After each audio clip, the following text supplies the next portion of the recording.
ராமர் கோவில் கட்டப்படும் வரை பேச மாட்டேன் என சபதம் மேற்கொண்ட ஜார்க்கண்டை சேர்ந்த பெண் அயோத்தி ராமர் கோவில் கும்பாபிஷேகத்திற்கு வருமாறு ராம் என கூறி மௌன விரதத்தை கலைக்க உள்ளார். 1992 டிசம்பர் 6ஆம் தேதி ராமர் கோவில் மற்றும் பாபர் மசூதி பிரச்சினையில் அயோத்தியில் இருந்த பாபர் மசூதி இடிக்கப்பட்டது. இதனைத் தொடர்ந்து ஜார்க்கண்டை சேர்ந்த 50 வயது ராம பக்தையான சரஸ்வதி தேவி அயோத்தியில் ராமர் கோவில் கட்டப்படும் வரை மௌன விரதம் இருப்பதாக சபதம் மேற்கொண்டார். இந்நிலையில் வருகின்ற 22ஆம் தேதி ராமர் கோவில் கும்பாபிஷேகம் நடைபெறவுள்ள நிலையில் தனது பல ஆண்டு கால கனவு நிறைவேற இருப்பதை அடுத்து 30 ஆண்டுகளுக்கும் மேலாக தான் கடைபிடித்து வரும் மௌன விரதத்தை ராம் என கூறி கலைக்க இருக்கிறார்.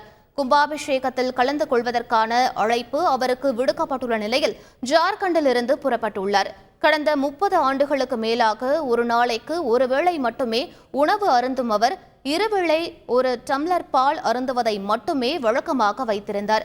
பல ஆண்டுகளாக மௌன விரதம் இருந்த சரஸ்வதி தேவி பிறகு ஒரு நாளைக்கு 1 மணி நேரம் மட்டும் பேசி வந்த நிலையில் கடந்த 2020 ராமர் கோவில் கட்டுவதற்கான அடிக்கல் நாட்டப்பட்ட பிறகு முற்றிலும் பேசுவதை நிறுத்திவிட்டார். இதுவரை அனைவரும் மௌனமாதா என்றழைப்பது குறிப்பிடத்தக்கது. செய்திகளை உடனுக்குடன் தெரிந்து கொள்ள உடனே சப்ஸ்கிரைப் பண்ணுங்க.